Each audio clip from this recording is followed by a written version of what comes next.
If you are relocating to Midland for work and you're trying to figure out whether to buy new construction or an existing home, this video is exactly what you need. These two options feel similar on paper, but they work very differently in this market. And the right choice depends on almost entirely on your situation, not on which one looks better in photos. Let me break this down for you in a way that's actually useful, because most of the content out there on this topic treats it like a generic decision. New construction versus existing homes, pick one. But in Midland specifically, this comparison has some wrinkles that are worth understanding before you start making calls to builders or scheduling showings. So here's what we're going to cover. First, the real pricing picture, because the sticker price on a new construction and the sticker price on a resale home are not telling you the same story. Second, builder incentives and what they actually mean for your bottom line. Third, what you give up on each option and what you gain. And fourth, a straight answer on which type of buyer each option actually fits right now in this market. Let's start with pricing. The real pricing picture. When you look at a new construction in Midland, you're going to see base prices that look competitive. Depending on the builder and the area, you might be looking at a home starting in the low 200s up to 350,000 and above for larger floor plans. That base price is real, but it's also the floor, not the ceiling. Here's what you actually need to know about new construction pricing. The base price gets you in the house with standard finishes, flooring upgrades, cabinet options, countertops, lighting packages, extended garage, covered patio, fencing, in some cases landscaping. Those are all add-ons. By the time a buyer works through the design center selections, it's common to add 15 to 40,000 on top of that base price, sometimes more. Not because the buyer is being irresponsible, because the upgrades are genuinely tempting and the design center experience is set for you to walk through all of them. Now, that doesn't mean new construction is a bad deal. It means that the number you see advertised is just the starting point for a conversation, not the final number. On the resale side, what you see is closer to what you get. A resale home listed at $265 and Midland has already had those upgrades baked in or not, and the price reflects the home as it actually sits. You're not going through a design center, you're looking at a finished product. The negotiation is different, the process is different. In today's market where inventory is sitting a little longer, there's often room to negotiate on resale homes in ways that simply don't exist with new builders. Builders in a slower market may negotiate, but they tend to negotiate through incentives rather than off the base price. I'll cover that in a minute. Bottom line on pricing. New construction has a lower starting number that often ends up higher than expected. Resale has a fixed number with more negotiating room in the current market. Know that going in. Builder incentives and what they actually mean. Right now, builders in Midland are offering incentives, rate buy downs, closing cost contributions, designer center credits, sometimes appliance packages. This is worth paying attention to because in some cases, these incentives are genuinely significant. A rate buy down from a builder, especially if they're using their preferred lender, can meaningfully lower your monthly payment compared to what you'd get financing on a resale home at current market rates. If a builder is offering to buy your rate down to a lower number for the life of the loan, or even just for the first few years, that has real dollar value. Run the numbers on that specifically. Not just the monthly payment that show you, but the total cost over the period you actually plan to stay. Here's the thing about builder incentives that most buyers don't fully process until it's too late. The incentives are often tied to using the builder's preferred lender. That's not automatically a bad deal, but it means you need to compare that lender's terms against what you could get elsewhere. Get a quote from an outside lender first, then see what the builder's lender is offering you.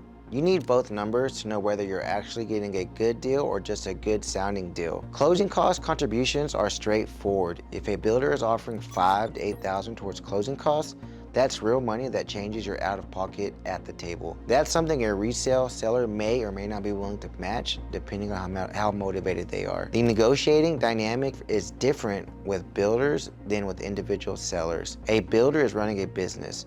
They have a sales pipeline, carrying costs on inventory, and sometimes quarterly targets. In a slower market, that creates leverage for buyers, but it shows up in incentives and options more than in a raw price cut. Individual sellers on resale homes are often more flexible on price, but less likely to offer the structured financial incentives a builder can put up together. What you give up and what you gain. This is the honest part of the conversation, so let me just lay it out straight. With new construction, here's what you gain. Everything is new. roof, HVAC, plumbing, appliances, electrical. You're not inheriting someone else's deferred maintenance. Your warranty situation is real. Most builders offer a 1-year workmanship warranty and a longer structural warranty. And that matters, especially in your first couple of years of ownership, when surprises are most painfully financially. You get to make selections on finishes. If you're buying early enough in the build, the home will be built to a current code, and in Midland's newer subdivisions, you're often in a neighborhood where everything around you is also new, which has implications for resale value down the road. What you give up with the new construction, you may be waiting. If the home isn't already framed or close to complete, you could be looking at 4 to 6 months build timeline, sometimes longer depending on whether the build is in the process and what supply chain situations are affecting the builder at the moment. If you're relocating for a job that starts in 6 weeks, that timeline may not work for you.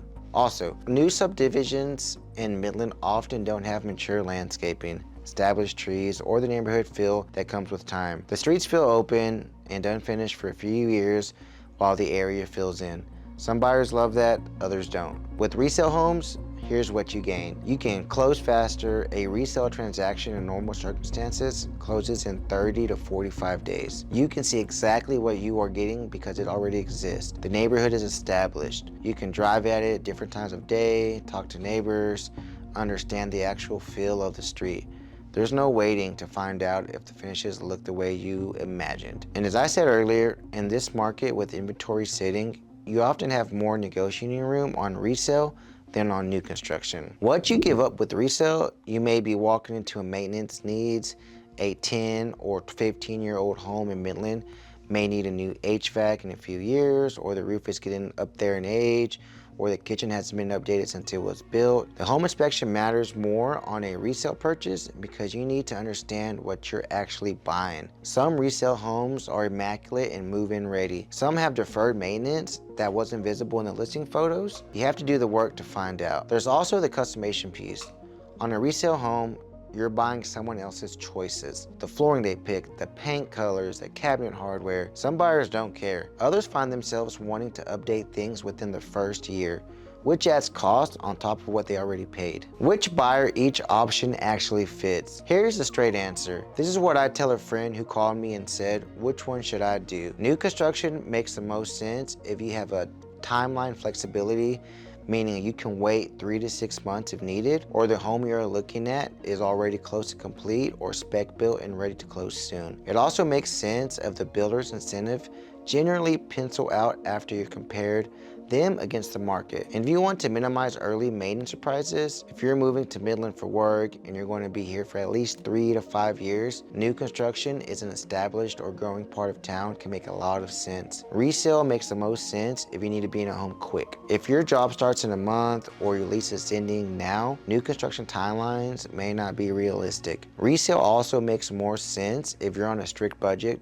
where every dollar counts, because the negotiating room in today's market is more flexible on resale than on new builds. And if you want a specific neighborhood, a specific part of town, a specific school zone, the resale inventory is going to give you more geographic options than new construction, which tends to be concentrated in specific development areas. I'd also say this, if you're buying in Midland for the first time and you're not sure how long you'll be here, pay attention to the resale value potential of whatever you buy. Midland's market moves with the oil price. When oil is up, workers are moving in. Homes move fast and prices reflect that demand. When things slow down, homes sit. Your exit strategy matters, and a well-priced resale home in an established neighborhood can sometimes be easier to move when the time comes than a new construction home and a development that was still filling in when you bought it. Neither option is universally right. What matters is whether the option you are choosing actually fits your timeline, your budget, and what you're trying to accomplish. That's the framework I'd use. A few things that apply to both. A couple of things worth saying regardless of which direction you go. Get pre-approved before you start touring anything. New construction builders will ask for it before they'll work with you seriously. And on the resale side, any offer you make is going to be stronger and faster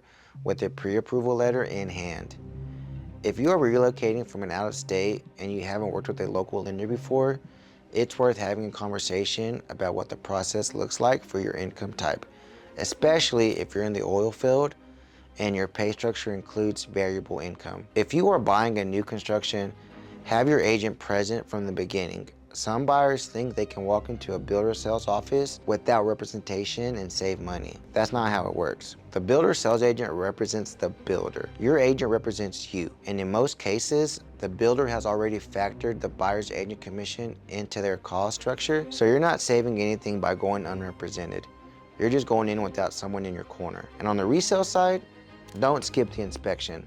I know that sounds obvious, but in competitive situations, some buyers have waived inspections in the past to make offers more attractive. In this market, with homes sitting longer and sellers more motivated, you generally don't need to do that. Get the inspection. Know what you're buying. Let me bring this back around to where we started. New construction versus resale in Midland right now is not a question with one right answer. It's a question that depends on your timeline, your budget, and what you're actually trying to accomplish. New construction gives you something new, warranted, and often with financial incentives that can be genuinely useful. If you have the flexibility to wait and you do the math carefully, resale gives you an existing product you can see and move into faster with more negotiating room in today's market if you know how to use it. What I'd encourage you to do is figure out your actual priorities before you start looking. How much time do you have? What's your real budget? Not your starting budget, your actual comfortable number. And how long are you planning to be in Midland? Those three questions will point you toward the right category faster than anything else.